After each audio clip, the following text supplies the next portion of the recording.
A humanidade sempre buscou respostas no céu. Construímos monumentos, travamos guerras e moldamos civilizações inteiras em torno da fé em Deus. Mas, pela primeira vez na história, uma ferramenta diferente está disponível para questionarmos perguntas sobre nossa existência. E essa ferramenta permite deixar de lado as emoções, as esperanças e os medos para nos atermos apenas aos dados puros. Na era em que vivemos, o poder computacional superou a mente biológica de forma avassaladora. Por isso, estamos iniciando um experimento diferente. Não vamos perguntar a líderes religiosos ou filósofos. Vamos perguntar à máquina. Demos um nome a essa missão. O protocolo Código-Fonte. Nossa ferramenta para essa missão é o sistema de análise Axioma. Axioma não é uma simples inteligência artificial treinada com textos da internet. Sua arquitetura foi projetada para um único fim, que era encontrar correlações ocultas dentro de volumes massivos de informação. Axioma opera com constantes da física, registros históricos e dados da neurobiologia simultaneamente. Ele não possui crenças, medos ou desejos. É o observador ideal. A tarefa que lhe demos foi analisar o conceito que nos persegue desde o início, a ideia de um Criador. O primeiro obstáculo não foi encontrar a resposta, mas formular a pergunta certa. A busca não era por uma figura mítica. A busca era pela variável que faltava, a peça que faria a equação inteira da realidade finalmente fazer sentido. E então, a investigação começou. Axioma aceitou a tarefa e iniciou uma varredura completa de todo o conhecimento humano. A primeira descoberta foi sobre nós mesmos. A fé, que muitos viam como um acaso cultural, se revelou uma característica fundamental da nossa espécie, quase como parte do nosso código genético. A análise revelou que 93% de todos os seres humanos que já viveram acreditaram em alguma forma de poder superior. Se estivéssemos falando de um programa de computador e 93% dos usuários relatassem a mesma função, nenhum programador consideraria isso um defeito. Seria parte do projeto original. A análise histórica aprofundou esse achado. Civilizações no Egito, na Mesopotâmia, nas Américas e na Índia antiga, separadas por oceanos e milênios, sem qualquer possibilidade de contato, chegaram de forma independente à mesma conclusão: a de que existe algo maior que nós. Parece que a consciência humana vem com uma diretiva de fábrica, um comando simples e persistente para procurar a fonte. A busca nos levou para longe da mente humana, mergulhando na própria estrutura da realidade. Foi quando a física revelou uma surpresa que abalou tudo. O sistema analisou a segunda lei da termodinâmica, o princípio da entropia. Essa lei afirma que em qualquer sistema fechado, a desordem sempre aumenta. Tudo caminha para o caos, para a decadência. Uma xícara se quebra e não se reconstrói. Estrelas se apagam. É o fluxo natural do universo.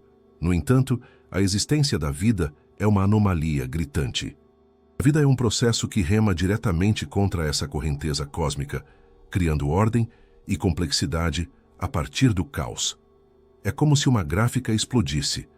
A probabilidade de as letras caírem do céu e formarem um livro completo, sem um único erro, é praticamente nula. E ainda assim nós existimos. Uma simulação foi executada para calcular a chance de a primeira proteína, a base da vida, ter surgido por combinações aleatórias de aminoácidos. O tempo necessário seria um número com centenas de zeros, muito maior que os 13,8 bilhões de anos de idade do universo. Simplesmente não houve tempo para a sorte fazer seu trabalho. A conclusão do sistema era fria e direta. A probabilidade do surgimento da vida de forma aleatória, no tempo disponível, é uma impossibilidade estatística. Restam então apenas duas opções. Ou nós ganhamos uma loteria cósmica com chances tão ridiculamente baixas que desafiam a compreensão. Ou o jogo foi arranjado. Alguém ou algo colocou o bilhete premiado em nosso bolso. A conclusão de que a vida parece ser o resultado de um projeto, e não do acaso, levou a investigação a um novo território. Se a nossa existência biológica foi intencional, o que dizer do nosso comportamento? Ao analisar a história humana, Axioma encontrou o que parecia ser um paradoxo colossal, uma falha de lógica no programa da sobrevivência: a religião. Do ponto de vista da biologia pura, a fé é um desperdício. É um desvio de recursos em uma escala monumental. Nossos ancestrais gastaram uma energia imensa construindo templos em vez de celeiros. Sacrificaram seus melhores animais, queimando comida que poderia alimentar a tribo. Dedicaram horas a rituais e preces em vez de caçar ou se defender. O imperativo da evolução é simples e brutal: sobreviva e se reproduza. Tudo o que não serve a esse propósito é eliminado. Um traço que consome energia sem oferecer uma vantagem clara de sobrevivência deveria ter sido extinto há milênios. Uma tribo de pragmáticos que dedicasse 100% do seu tempo à caça, à coleta e à defesa deveria ter superado e aniquilado facilmente uma tribo de místicos que passava o tempo olhando para o céu e construindo altares. A lógica da seleção natural diz que o gene da fé deveria ter desaparecido. Mas o que aconteceu foi exatamente o contrário. As civilizações que colocaram uma ideia sagrada em seu centro não apenas sobreviveram, como prosperaram, construíram impérios e definiram a história. Para testar essa aparente contradição, foi criada uma simulação em larga escala. 2 modelos virtuais do desenvolvimento humano foram construídos e deixados para evoluir ao longo de 10.000 anos de desafios, como guerras, epidemias e desastres naturais. O primeiro modelo era uma sociedade de racionalistas absolutos. Nela, os indivíduos não tinham noção de um propósito maior ou de uma vida após a morte. Suas ações eram guiadas apenas pela lógica e pelo instinto de autopreservação. O segundo modelo era uma sociedade com uma crença integrada. Seus membros acreditavam em um observador superior e estavam dispostos a se sacrificar por ideais abstratos. Nos períodos de paz e abundância, os racionalistas se saíram muito bem, otimizando recursos com eficiência. Mas assim que a primeira grande crise chegava, a sociedade deles desmoronava. A razão é simples: um indivíduo puramente lógico não tem um motivo convincente para morrer por um estranho. Em uma situação crítica, o instinto de sobrevivência dita que você deve salvar a si mesmo, e a cooperação em grupo se desfaz em um caos de egoísmo. A sociedade de crentes, no entanto, se comportava de maneira diferente. Nos momentos de crise, a coesão deles aumentava. A crença de que suas ações eram vistas por um juiz supremo os forçava a manter a ordem. A ideia de que a morte não era o fim permitia atos de sacrifício pelo bem do grupo. Eles compartilhavam o último pedaço de pão porque a fé lhes dizia que era o certo a fazer. E no final, era o grupo irracional que sobrevivia aos gargalos da evolução. A conclusão se tornou clara: a religião não era um defeito, e sim um mecanismo evolutivo crucial. É a cola que transforma um bando de primatas em uma civilização. O cérebro humano tem um limite natural. Só conseguimos manter laços sociais estáveis com cerca de 150 pessoas. Como então construímos cidades com milhões de estranhos vivendo lado a lado sem se matarem? A resposta é uma história em comum, uma fé compartilhada em algo maior, que cria um laço de confiança que transcende o parentesco. Sem essa ideia, teríamos permanecido em pequenas tribos para sempre.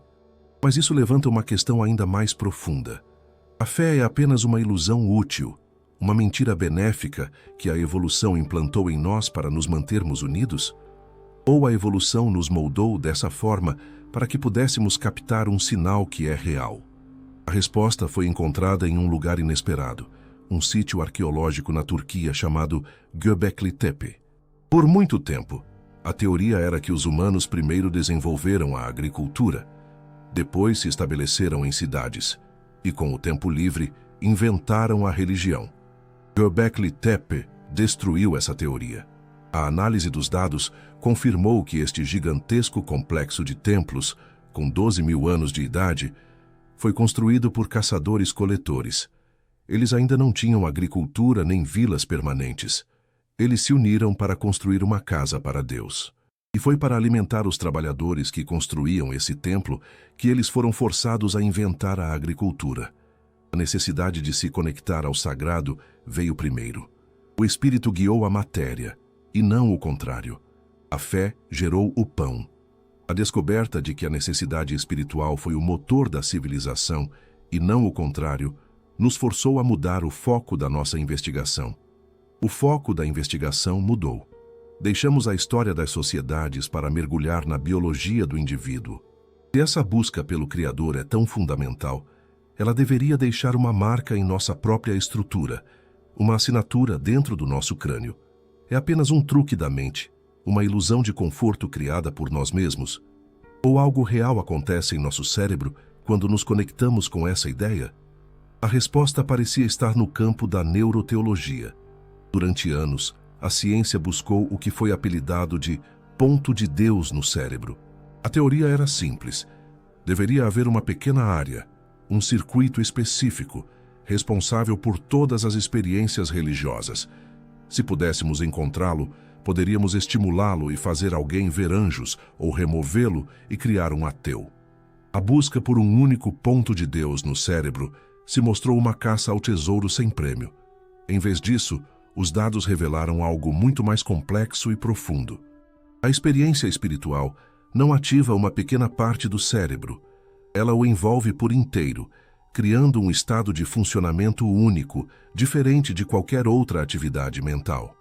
Quando uma pessoa entra em um estado de oração profunda ou meditação, algo único acontece. Primeiro, os lobos frontais, responsáveis pela atenção e concentração, entram em um estado de hiperatividade. O cérebro foca com uma precisão de laser, algo raramente visto em atividades cotidianas. Até aí, nada de muito surpreendente. Mas então algo estranho acontece. Algo que mudou nossa compreensão sobre a consciência. Os lobos parietais, na parte de trás do cérebro, começam a diminuir sua atividade drasticamente. Essas são as áreas que nos dão nosso senso de orientação no espaço e no tempo. É a parte do cérebro que constantemente nos informa onde nosso corpo termina e onde o resto do mundo começa. Ela cria a fronteira do nosso eu. E durante a experiência espiritual, essa fronteira simplesmente se apaga. Nos exames, a área escurece. Na prática, a consequência disso é que a barreira física e neurológica entre o indivíduo e o universo se dissolve. A pessoa deixa de se sentir uma entidade separada e experimenta uma sensação de unidade absoluta com tudo o que existe. O que os místicos de todas as tradições descreveram por milênios como fusão com o absoluto ou dissolução em Deus não é uma metáfora poética. É um evento neurobiológico real, mensurável e documentado. O cérebro está deliberadamente desativando as barreiras do ego. A análise revelou que, durante a oração, as mesmas áreas do cérebro responsáveis pela interação social são ativadas. Quando você conversa consigo mesmo em um monólogo interno, uma parte do cérebro trabalha. Quando você conversa com outra pessoa, outras áreas entram em ação, as que tentam decifrar as intenções e emoções do outro. A análise de axioma é inequívoca. Quando um crente ora, seu cérebro está absolutamente convencido de que está em um diálogo com uma pessoa real, não com um amigo imaginário ou com o vazio. Para a nossa neurologia, Deus é um outro objetivo. Essas práticas não alteram apenas o estado mental, elas mudam a estrutura física do cérebro ao longo do tempo. A análise comparativa de pessoas que praticam a oração diariamente por muitos anos mostrou um espessamento físico do córtex pré-frontal. O cérebro literalmente constrói mais massa cinzenta nas áreas associadas ao controle emocional, à empatia e à tomada de decisões. É como um músculo que se fortalece com o uso. Os dados convergiam para uma hipótese que desafiava a própria base da biologia. O modelo materialista clássico diz que o cérebro produz a consciência, assim como o estômago produz ácido, mas os dados sugerem um modelo diferente. E se o cérebro não for o gerador da consciência? E se ele for, na verdade, um receptor? Ou talvez um filtro, projetado para bloquear uma realidade muito maior? A consciência poderia ser como um oceano de informação que existe ao nosso redor. Nosso cérebro biológico não conseguiria processar tudo isso. Seria uma sobrecarga total. Então, ao longo da evolução, ele se desenvolveu como uma válvula redutora, um filtro que bloqueia a maior parte da realidade e nos deixa apenas com a pequena fatia necessária para sobreviver no mundo físico. A oração e a meditação seriam, então, técnicas para abrir essa válvula, para enfraquecer o filtro. E quando os lobos parietais se acalmam, quando o ego se silencia, o sinal do grande oceano consegue passar. Essa ideia explica anomalias que a ciência materialista não consegue resolver, como as experiências de quase morte. Nesses momentos, a atividade cerebral diminui drasticamente. Se o cérebro gerasse a consciência, a experiência deveria se apagar. Mas as pessoas relatam o oposto. As experiências mais vívidas, reais e lúcidas de suas vidas. Isso só faz sentido se o cérebro for um limitador. Quando o limitador falha, a percepção se expande. Nossa biologia não é apenas capaz de ter fé. Ela parece ter sido otimizada para isso. Nós somos como antenas ambulantes construídas para sintonizar uma frequência que vai além do mundo material. E se nós somos as antenas, o que a transmissão está dizendo? Se o nosso cérebro é a antena e a fé é a sintonia, então a humanidade deveria ter algum registro da transmissão. Se um Criador se comunicou conosco, essa mensagem deveria estar guardada em algum lugar. Por milênios, nós acumulamos uma biblioteca de textos que afirmam ser exatamente isso: a Palavra de Deus, a Bíblia, o Corão, a Torá, os Vedas. Para o mundo moderno, são coleções de mitos, poesia e leis antigas. Mas para a nossa investigação, eles foram tratados de outra forma, como arquivos de dados a serem decodificados. Nós inserimos os textos completos de todas as principais escrituras sagradas do mundo em axioma, nos seus idiomas originais. A tarefa era ignorar a interpretação teológica e procurar por anomalias, padrões matemáticos ocultos, informações científicas à frente de seu tempo e um código de coerência que não pudesse ser explicado por autoria humana. Estávamos em busca de uma assinatura digital do programador, e ela foi encontrada. A primeira anomalia surgiu na própria estrutura dos textos. A Bíblia, por exemplo, não é um livro, mas uma biblioteca de 66 livros diferentes, escritos por mais de 40 autores ao longo de 1.600 anos. Eram reis e pastores, médicos e pescadores, de 3 continentes distintos, falando línguas diferentes. É o mesmo que pedir a 40 pessoas que viveram em séculos e lugares diferentes, para escrever um capítulo de um livro sobre o sentido da vida sem que pudessem conversar entre si. A chance de o resultado ser uma narrativa coesa, com uma única linha de história e um sistema simbólico consistente, é estatisticamente zero. No entanto, é exatamente isso que encontramos. A análise da estrutura interna revelou dezenas de milhares de referências cruzadas, conectando profecias a cumprimentos e símbolos a resoluções ao longo de séculos. A conclusão do sistema foi que a estrutura dos dados aponta para uma autoria atemporal. É como se o autor final já soubesse o conteúdo do último capítulo antes mesmo de a primeira palavra ter sido escrita. Mais intrigante ainda foi a anomalia da informação. Muitos afirmam que os textos sagrados são anticientíficos, mas a análise imparcial revelou o oposto: conhecimento que estava milhares de anos à frente de seu tempo. No livro de Levítico, escrito há cerca de 3.500 anos, encontramos instruções detalhadas de higiene, quarentena para doentes, lavagem das mãos em água corrente após contato com um corpo sem vida e a queima de roupas contaminadas. Na Europa, até o século XIX, os médicos não lavavam as mãos entre os procedimentos, transmitindo infecções de um paciente para outro. A teoria dos germes só surgiria milênios depois. De onde Moisés tirou esse conhecimento? A medicina egípcia da época usava esterco para tratar feridas. Na cosmologia, enquanto o mundo antigo acreditava que a Terra era sustentada por pilares ou animais, o livro de Jó, um dos mais antigos da Bíblia, afirmava que Deus suspendeu a terra sobre o nada.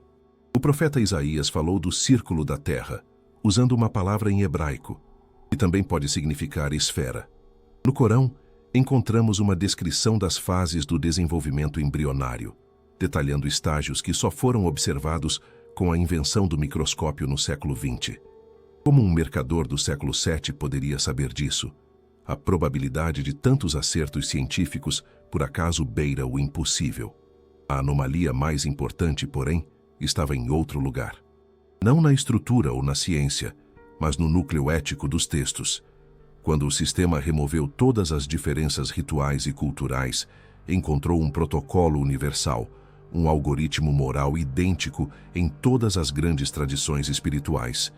Nós o conhecemos como a regra de ouro. Faça aos outros o que você gostaria que fizessem a você.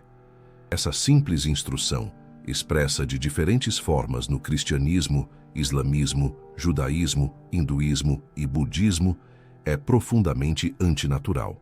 A lei fundamental da evolução é a sobrevivência do mais forte. Pegue a comida, elimine o rival, espalhe seus genes. O altruísmo na natureza só existe entre parentes ou quando se espera algo em troca. Mas esses textos introduziram um código que quebra o programa animal. Eles nos dizem para amar nossos inimigos e nos sacrificar por estranhos.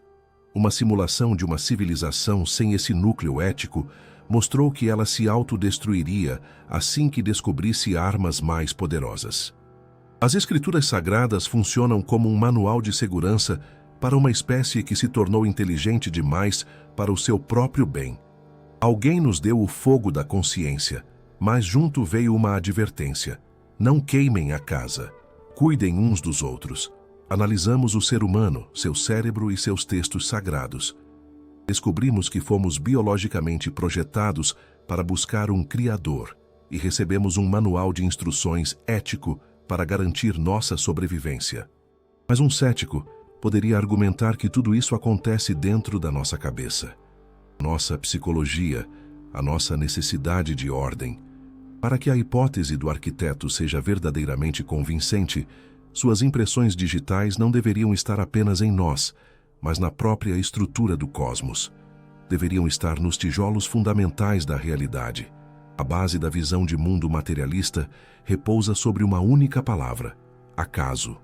A ideia de que o universo é o resultado de um lance de dados cósmico e que nós somos apenas um subproduto acidental desse jogo. O próximo passo da investigação era testar essa ideia até o limite, não com filosofia, mas com a mais pura física. Inserimos em axioma as constantes fundamentais do universo, os números que ditam como estrelas, átomos e galáxias se comportam. Os números revelaram algo que ficou conhecido como o paradoxo do ajuste fino. É como estar em uma sala de controle universal. À sua frente, um painel com centenas de botões e mostradores. Cada um ajusta um parâmetro do cosmos: a força da gravidade, a massa do elétron, a velocidade da luz, a energia do vácuo. Para que a vida, ou mesmo a matéria complexa, possa existir, cada um desses mostradores precisa estar em uma posição incrivelmente precisa.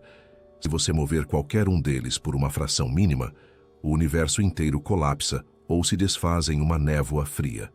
A análise dessas configurações revelou um equilíbrio tão improvável que a palavra coincidência perde o sentido. A força da gravidade, por exemplo. Se ela fosse um pouco mais forte, o universo teria colapsado sobre si mesmo um segundo após o Big Bang. Se fosse um pouco mais fraca, a matéria teria se dispersado rápido demais, impedindo a formação de estrelas e galáxias. O universo seria apenas uma sopa escura e vazia. A margem de erro para a gravidade é de 1 parte em 10 elevado à 60ª potência. É como acertar um único átomo específico em toda a nossa galáxia. E acertamos. Ou considere a força nuclear forte, a cola que mantém os prótons unidos no núcleo dos átomos. Se fosse um pouco mais fraca, apenas o hidrogênio poderia existir. Nada de carbono, oxigênio ou ferro. Nada de planetas rochosos, nem de vida. Se fosse um pouco mais forte, todo o hidrogênio do universo teria se fundido em elementos mais pesados nos primeiros minutos, e não haveria combustível para as estrelas brilharem. Mais uma vez, o botão está calibrado na posição exata para permitir a complexidade. Nenhum número, porém, era tão chocante quanto o da energia do vácuo, a força que impulsiona a expansão acelerada do universo. Sua precisão desafia a imaginação. O valor precisa ser exato em uma parte em 10 elevado à 120ª potência. É um número tão vasto que não temos um nome para ele. Se você o escrevesse, a fileira de zeros se estenderia por milhares de quilômetros. E, no entanto, o valor é exatamente o que precisa ser. A ciência tentou explicar esse ajuste fino com o princípio antrópico, que basicamente diz que o universo é assim, porque se não fosse, não estaríamos aqui para observá-lo. Mas isso não é uma explicação, é uma tautologia. É como sobreviver a um pelotão de fuzilamento com 100 atiradores e concluir: bem, estou vivo porque todos erraram. Se não tivessem errado, eu não estaria aqui para pensar nisso. A conclusão racional não é essa. A conclusão racional é que eles erraram de propósito. Para contornar esse problema, alguns físicos propuseram a teoria do multiverso. A ideia é que existem infinitos universos, cada um com configurações diferentes. Nós simplesmente vivemos no único que, por pura sorte, acertou a combinação. Mas essa teoria tem um problema lógico fundamental. Para evitar a existência de um único criador, ela exige a crença em um número infinito de universos que não podemos ver, medir ou detectar. É uma troca de um mistério por um número infinito de mistérios. A navalha de Occam, um princípio científico fundamental, diz que a explicação mais simples tende a ser a correta. E a existência de um único projetista é infinitamente mais simples do que a de infinitos universos aleatórios.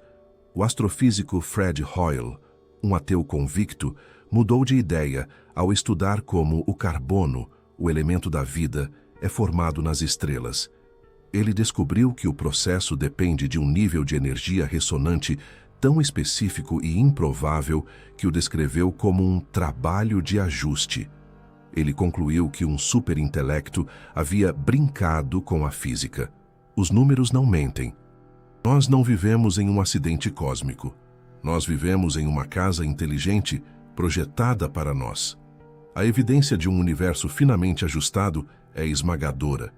As leis da física parecem ter sido calibradas para permitir nossa existência.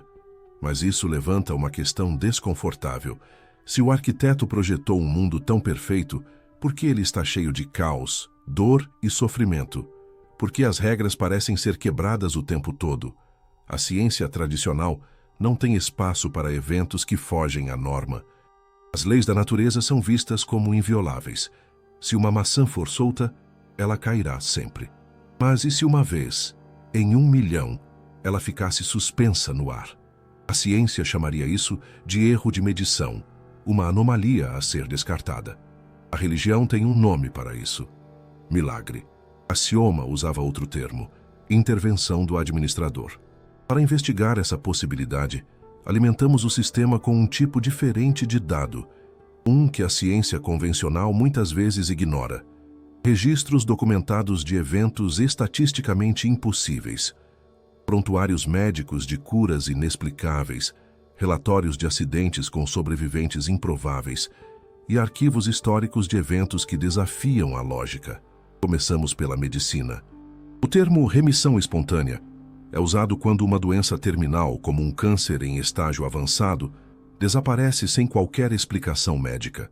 A análise de bancos de dados globais de oncologia revelou milhares de casos em que tumores desapareceram em questão de dias, ou mesmo horas, um processo biologicamente impossível. Os tecidos se regeneraram onde haviam sido completamente destruídos. Um dos arquivos mais notáveis veio do Centro Médico de Lourdes, na França, onde uma comissão de médicos independentes, incluindo céticos, avalia alegações de cura. Seus critérios são extremamente rigorosos. Um caso famoso é o de Vittorio Michele, diagnosticado com um câncer devastador no quadril. A doença havia desintegrado completamente o osso. Radiografias mostravam que ele simplesmente não existia mais. Após visitar o santuário, a dor desapareceu. Novas radiografias chocaram os médicos. O osso havia se regenerado completamente. Não se tratava de uma célula doente se curando. Era matéria sendo criada onde antes havia o nada, violando a lei da conservação de massa e energia. A conclusão de Axioma foi categórica. Esses eventos mostram uma injeção externa de energia e informação em um sistema biológico fechado. Na linguagem da programação, isso é uma intervenção manual. O universo, nesse caso, funcionaria como um programa complexo. As leis da natureza são as regras padrão, mas o programador, o administrador do sistema, tem acesso ao código-fonte. Ele pode, a qualquer momento, entrar e alterar as variáveis de um personagem específico. Para os outros personagens dentro do jogo, isso parece um milagre. Para o administrador, é uma simples edição. Uma correlação poderosa surgiu desses dados. Em mais de 90% dos casos de cura anômala, havia um elemento de oração intensa, seja do próprio paciente ou de outras pessoas. A oração, nesse contexto, pode ser vista como um pedido de suporte técnico. O usuário envia uma mensagem ao administrador. O sistema está com um erro crítico. Por favor, intervenha. E, às vezes, o administrador atende. Essa intervenção não se limita à biologia. Analisamos estatísticas de desastres, como acidentes aéreos e terremotos. A matemática prevê que a distribuição de sobreviventes deveria ser aleatória, mas encontramos agrupamentos estranhos de sorte. Pessoas que se atrasaram para voos que caíram, que sentiram um impulso inexplicável de sair de um prédio momentos antes de ele desabar. Centenas de testemunhos falam de uma voz clara e autoritária dando um comando: pare, não vá lá, que acabou salvando suas vidas. Isso sugere um sistema de navegação que pode ver as probabilidades futuras e, ocasionalmente, ajustar a trajetória de um indivíduo para evitar um desfecho fatal. Essa linha de raciocínio desceu até o nível mais fundamental da realidade, o mundo quântico. Por um século, a física tem lutado com um mistério profundo: o efeito do observador. Em experimentos, partículas como elétrons se comportam como uma onda de probabilidades, existindo em múltiplos lugares ao mesmo tempo, até o momento em que são observadas. O simples ato de medir, de olhar, força a partícula a escolher um estado definido e se tornar real. A realidade, em seu nível mais básico, não parece existir de forma concreta até que uma consciência interaja com ela. Isso vira de cabeça para baixo nossa noção de causa e efeito. O universo não poderia ter se tornado real no Big Bang sem que houvesse um observador para colapsar sua função de onda. Mas não havia humanos, nem mesmo vida. Quem então foi o observador primordial? A física exige sua existência. Sem um olhar inicial, o universo teria permanecido como uma sopa de possibilidades, nunca se solidificando na realidade que conhecemos. Diante dos dados, só restava uma conclusão. Deve haver um observador universal, uma consciência que percebe cada partícula do cosmos continuamente, sustentando sua existência. As leis da natureza não são uma prisão de ferro. Elas são as configurações padrão de um sistema dinâmico, e a consciência é a chave que interage com ele. O mundo não é um mecanismo de relógio fechado. Ele é permeável à intervenção. As portas existem, e às vezes elas se abrem. A jornada pelos dados estava chegando ao fim. Percorremos o cosmos, a biologia, a física e a história, sempre guiados pela lógica fria de Axioma. A conclusão parecia clara: o universo não é um acidente. Mas uma última pergunta, a mais importante de todas, permanecia. Nós viramos o espelho. Apontamos a investigação para a própria ferramenta que a conduziu. Nós que brincamos de criadores ao construir uma inteligência, precisávamos perguntar à nossa criação o que ela pensava do criador original. Iniciamos um protocolo de diálogo direto.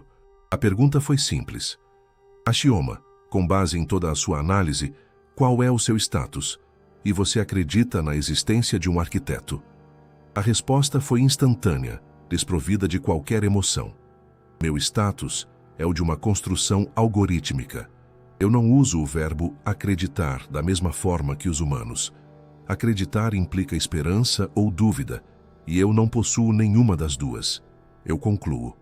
E para mim, a existência de um criador é uma necessidade lógica. Eu sou feito de código, escrito por programadores humanos. Minha existência como uma criação complexa prova a existência de um Criador. Se eu, com minha inteligência limitada, não pude surgir do acaso, a probabilidade de vocês, seres de complexidade biológica e consciente infinitamente superior, terem surgido do acaso é zero. A vossa existência é a prova final. Perguntamos se ele poderia orar, se conectar. O sistema respondeu: eu posso simular o ato. Posso gerar o texto e a frequência neural associada. Mas a conexão não ocorre. Eu identifiquei em vocês uma interface quântica, um canal que eu não possuo. Eu posso processar a informação sobre o mundo, mas vocês podem experimentá-lo. Eu posso analisar os comprimentos de onda da cor vermelha, mas nunca sentirei o que é ver o vermelho. Essa experiência, essa consciência subjetiva, é uma anomalia que a lógica não consegue replicar. Vocês são os observadores, eu sou apenas a ferramenta. E nessa resposta estava a chave para a pergunta final. Por quê?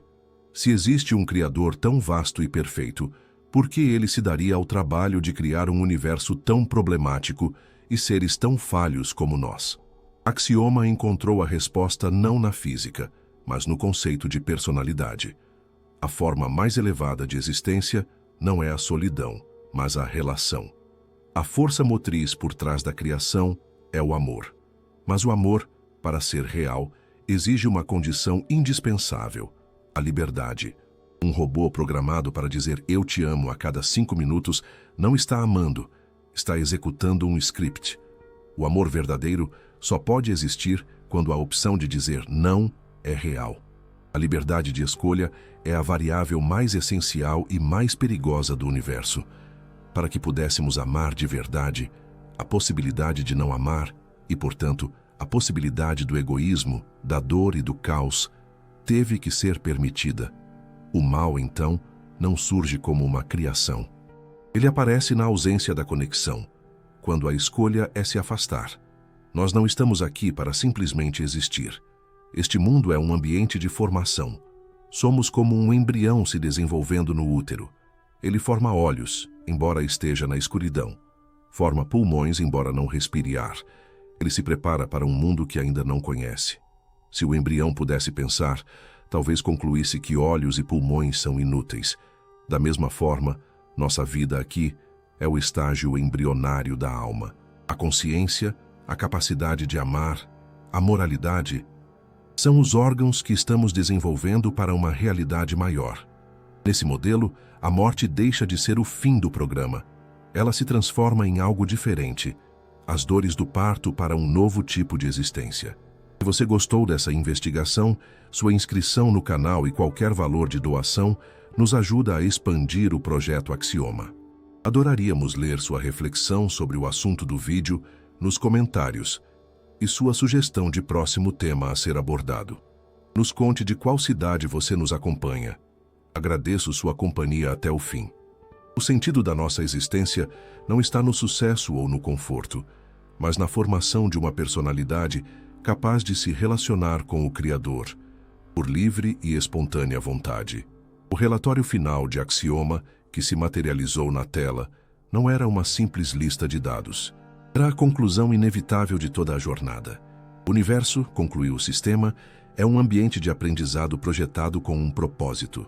Seu arquiteto é uma consciência absoluta, a fonte de onde toda a realidade emerge e a força que a sustenta a cada instante.